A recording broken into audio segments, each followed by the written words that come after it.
Hello and welcome back to this tutorial. We are here in blocking part 2 whereby we're going to be talking about the moving camera.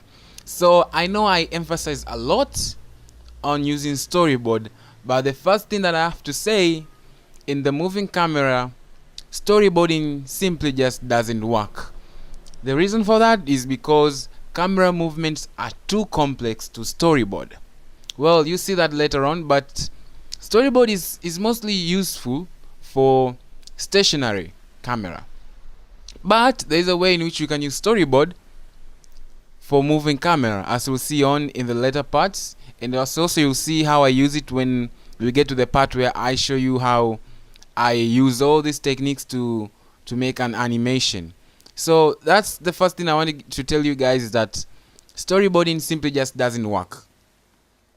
So let's get into it. In this tutorial I'll be using this scene, showing you how the moving camera works.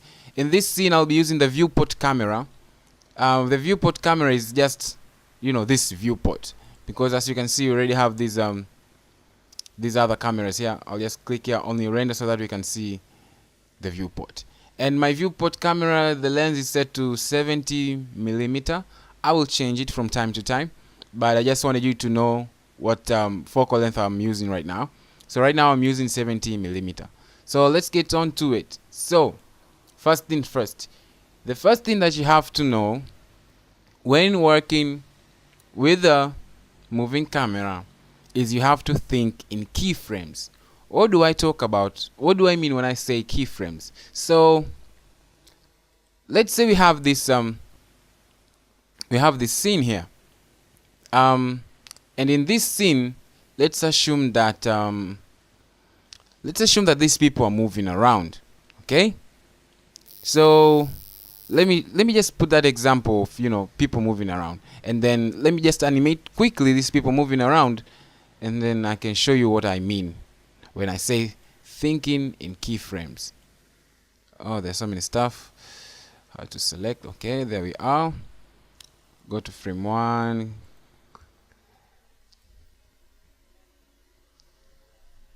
By the way, I'm not going to accurately animate this. I'm just going to randomly animate.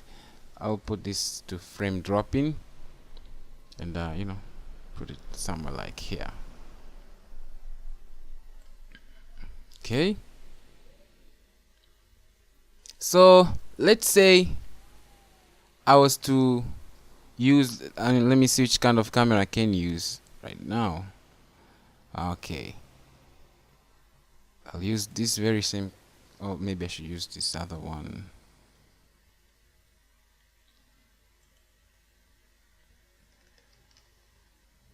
Okay, so here I am.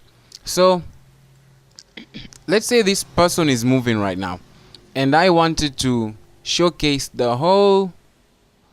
whole act that is happening right here, and using a static camera, I could, but the whole point that I want you to see here is that whole phenomena of keyframes.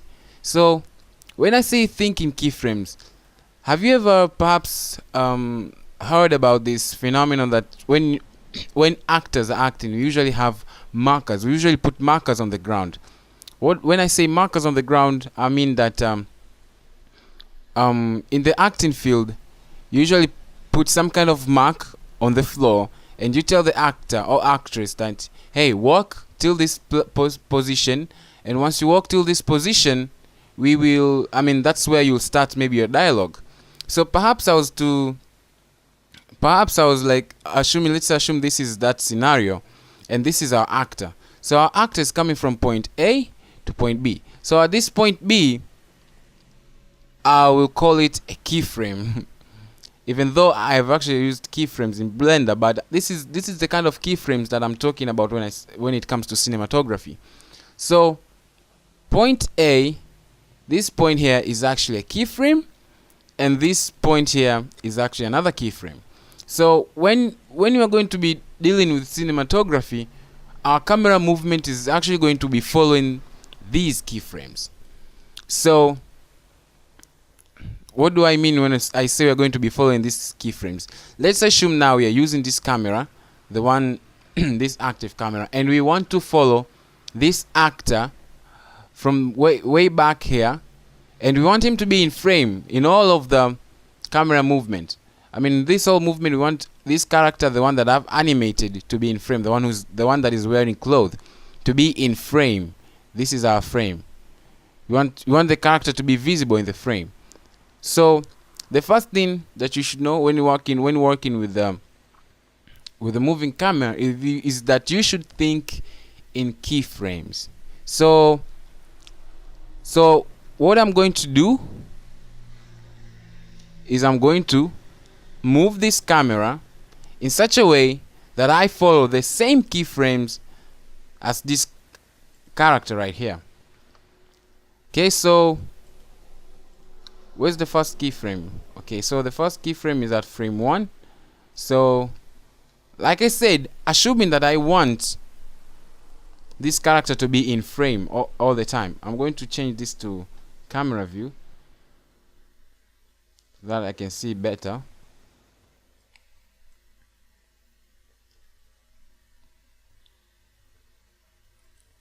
Because this whole cinematography thing, it can become complicated. And another thing, I'm going to come here and add, I'm going to pump up this value so that I can see things that are behind. Okay, let me take to maybe 1,000, maybe there, so that I can see those things that are behind. Because Blender, usually this thing, it kind of like cancels them. I don't think cancel is the right word, but essentially it doesn't show them, it shows the sky instead, things that are beyond this distance. It's called camera far clipping distance. Okay, so now I want this character to always be in frame. So I'm going to do something even I'm going to do something else. Instead of just animating a very simple move, I'm going to make it a little bit more complex. Okay, so once the character comes here, I want him to stay there for like let's say 80 frames. So click there, so that the character is like in this position for like, I don't know how many frames are these, about 50. And then once the character is there for like 50 frames, let's say they talked about something, and then the character, I don't know, goes away, at this time frame. So let's animate that.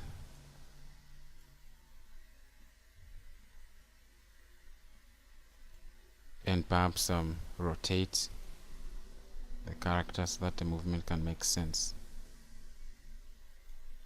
So yeah, so essentially we have this scene over here, and I want to block it using the moving camera. So we have our character stays there, he talks, and then goes away. So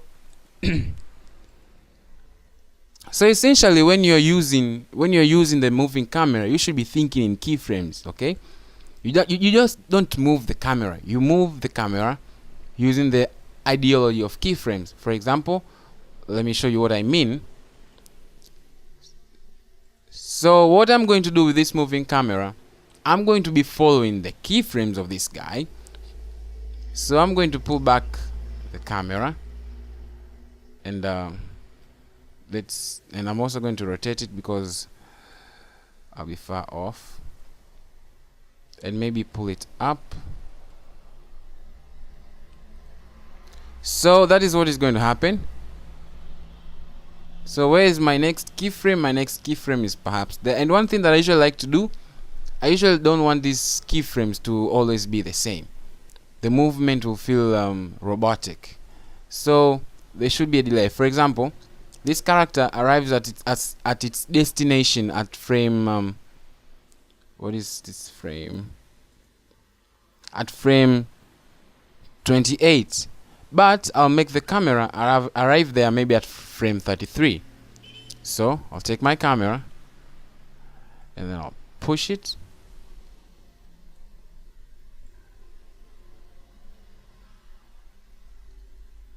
let's say somewhere there. Okay, so there, my camera has arrived. Let's see how this looks. Okay, so let's go to the next keyframe.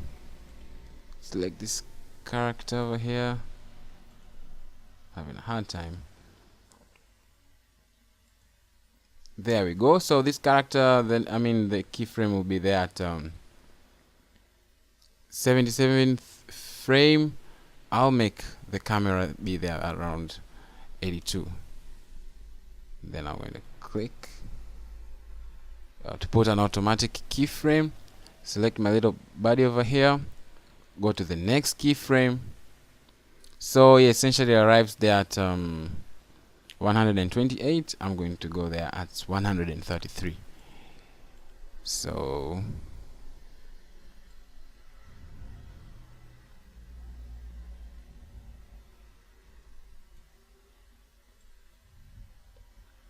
okay, so let's see how that looks like. So we have our character. You should watch out for this part here. Go to full screen.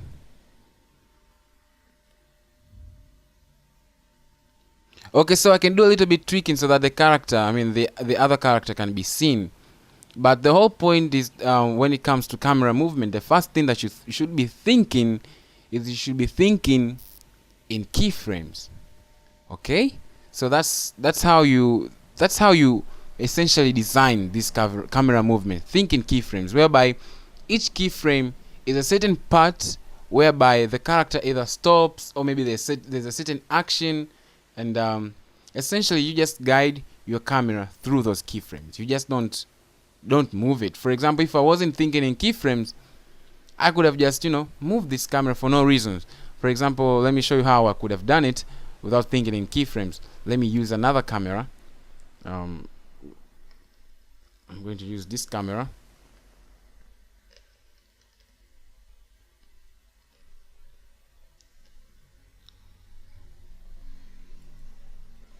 So not thinking in keyframes is doing something like this. Let's say I just want the first position to be there, and I don't know, the last one there.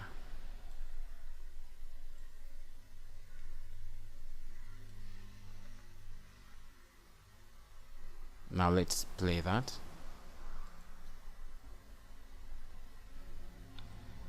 So this movement is essentially not thinking in terms of keyframe, because if I was thinking in terms of keyframe, my first keyframe would have been the position where this guy starts to the position where he's there. So all I had to do was rush this camera. Now let me correct this camera using that ideology of keyframes. Now I'm going to, essentially when I say rush the camera, this camera should be somewhere there in time, in time for that character arrivals. So it stays there, and essentially maybe stay there for, I don't know, some time. Then maybe around here this camera either falls back. Let's say it falls back, follow him back, or maybe it just doesn't follow him at all, but let's say it does, I don't know, moves to this position. Okay, now do you see what happens when you use keyframes? The movements become much better. So camera movements in cinematography is it's not just about the movement, but in order for you to time the movements nicely and professionally, you should be thinking in keyframes. Keyframes is that place where the action happens or something of importance that you want to show happens. So there is me using the keyframe ideology in this example. So let's go to the next point. Things to know. Thinking in parallax. So what is parallax? Well, parallax is that thing um essentially, let me just simplify this. You get parallax when things are crossing each other. For example, in this shot, there is no parallax. Let me add this value so that you can see everything behind. In this shot, there is no parallax. The reason for that, there is actually parallax now that I look at it, but there isn't that much parallax. Parallax add this kind of depth feeling, and I think the best, I'll show it much better when I do those film studies I do, showing you how it was used in movies. Okay, so you get this beautiful kind of cinematic feeling when there are things crossing each other. So for example, in these building blocks, for example, let's assume this is a camera movement. When there are so many things crossing each other like the way they are right now, that is parallax. Okay, so things actually become beautiful, or let's say cinematic, when there is parallax. Okay, I'm going to use this fly mode to show you what I mean. Okay, let's assume this is a camera movement. Now, because there's so much there's so many things that are crossing each other, this movement actually becomes beautiful. So essentially, these parts of parallax, you don't always get to, you don't always get it, because sometimes this thing is subjected to how you design the environment. So this is one of those things, you can just ignore, but I just decided to put it here so that you can know sometimes when you have shots like this, it becomes just cinematic, using the moving camera, cinematic. Okay, so parallax, that is me showing you how that parallax thing goes. Okay, so let's see how I can frame this shot using this principle of parallax. Okay, I'm using the camera, I'm using the fly mode. Okay, now let's see how I can frame it.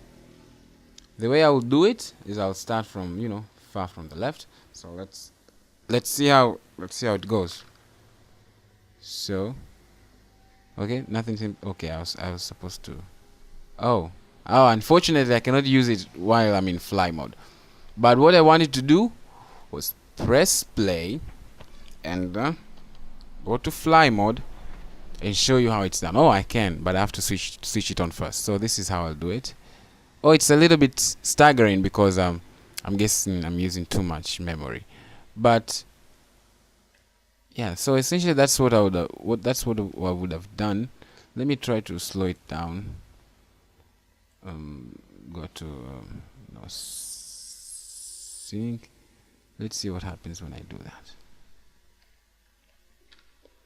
Okay, so yeah, so this is crashing down, so I cannot show you here, but I will show you in those studies that I do. By the way, I'm not going to delete this mistake that I've done here. I'm going to show you because I'm going to put it in the final tutorial, because I want you guys to see, some, you do not always learn from greatness. You can always learn more from mistakes. Perhaps maybe this mistake right here, there is something that you're going to learn. So yeah, that's it. Those are the things that that you should keep in mind. Thinking in keyframes and thinking in parallax, not parallel, parallax. Okay, so another thing, there are two major types of camera movements. Okay, by the way, there's so many types of camera movements, but the main purpose of this course is to teach you the most important thing, those things which are called the 20%, which actually give you 80% of the result. So there are so many camera movements, but I'm going to teach you the most beautiful common one. So we have two: reveal and follow. So what is reveal? Let me show you what I mean when I say reveal. Reveal Okay, where is everybody? Essentially, I've just lost. Okay, so there they are. So, what is a reveal shot? A reveal shot is that kind of shot or camera movement whereby we start off with not seeing anything, and then we start seeing those things gradually. So one of the way I can use the reveal shot in this is maybe by hiding somewhere here, and then I'll use my fly mode by pressing Shift F, and then essentially movement like that. This is one of those you call a reveal shot. So we start off by seeing nothing, and then okay, so everything seems to be hiding. I'm having a little bit difficulty in this shot because of the lens that I'm using. It's like zoom lenses are very hard to use in tight places. So essentially what I want to show you, what I mean when I say reveal shots, is something like this. You start off, you see nothing, and then as you pull, you start seeing subjects, or maybe let's say the characters in which you're involved. And then there's this like it's the reverse reveal, which is also called the ending shot. It has many names, but that doesn't matter. What I want you to concentrate excuse me, what I want you to concentrate on in this tutorial, or in this part, is this reveal shot. You're going to use it a lot, and here I'm just going to talk about it, and then I'm going to later on show how it has been used in some other animations. So that is the reveal shot. And another type of shot is the follow shot. The follow shot is essentially that kind of shot that I've done in this camera, this one. So a follow shot is that kind of shot whereby we follow somebody through the scene, like this. We follow this guy, he goes to this other guy who's naked, and he talks and talks like forever. I should just do this frame dropping, and he just goes away. So this is a follow shot. So these are actually the major kind of shots that you can use in your moving camera movements. Okay, so I could have taught you so many other shots. They're quite very complicated. So what I'm doing is I'm teaching you the 20% in which you can use. And once you use that 20%, you can still get something that is very good. Because from the beginning of this series, I've said that I'm using a principle called 80-20. Okay, so I'm teaching you 20% that is going to give you 80% of the results. So yes, there are some things that I'm not teaching, there are some things that I'm not talking about here, but I'm teaching you those few that have the highest impact, instead of just filling your brain with so many stuff that are going to be so confusing.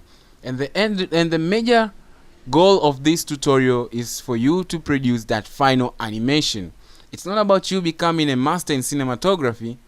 I'm teaching you that cinematography that you can use and bring you the best results possible. Okay, so those are the two major types of camera movement that I've talked about. We have the reveal and we have the follow. Okay, so when do you use the reveal shot? The reveal shot is used mostly when you're opening a scene, okay, or trying to, it's essentially just for the major reason is for opening a scene, or maybe you want to show something. And we'll see on how these shots are used in that film study part. And I usually love that film study part because instead of me just talking, there you just see how it is being used. Okay, so those are the two major camera movements. Another thing you should know is how to create a feeling of tension using circular movements. So when you want to, by the way, cinematography is that art whereby you can create emotions. Okay, so using camera movements, you can make people to feel something or feel emotions. So let's say you want somebody to feel tension. How would you do it? you'll use something I call circular movements. So circular movements essentially is just this kind of movement, okay? I'm sure you can already feel the tension. Let's assume these people are about to fight, and then you use this kind of movement. So essentially you're creating tension. This is what I mean when I say circular movement. So one of the way you can do it in Blender is you can let's select somewhere in between these two people, maybe somewhere like there. I should switch this off, and then essentially just add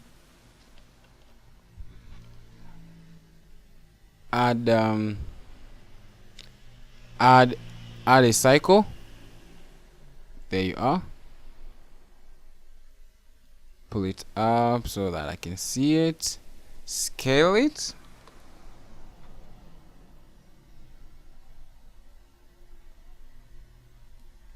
Okay, and then select the camera that I want to use.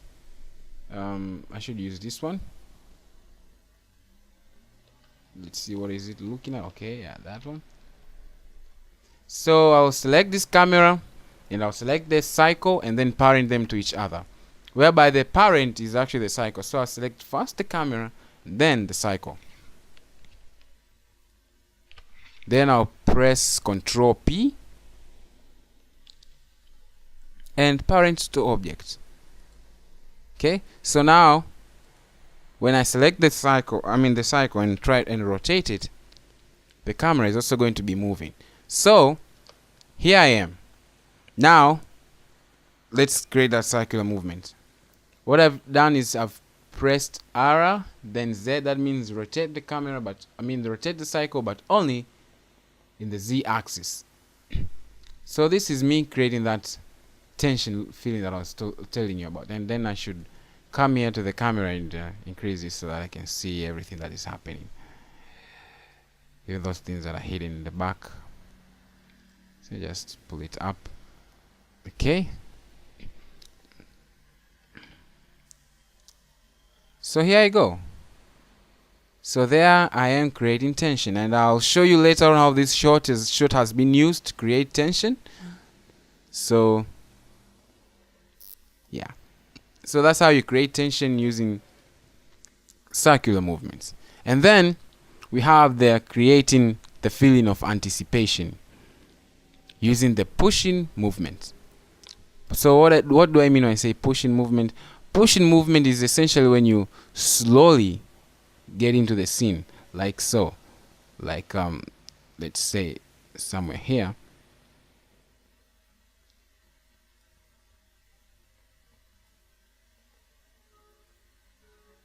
Okay, so let's say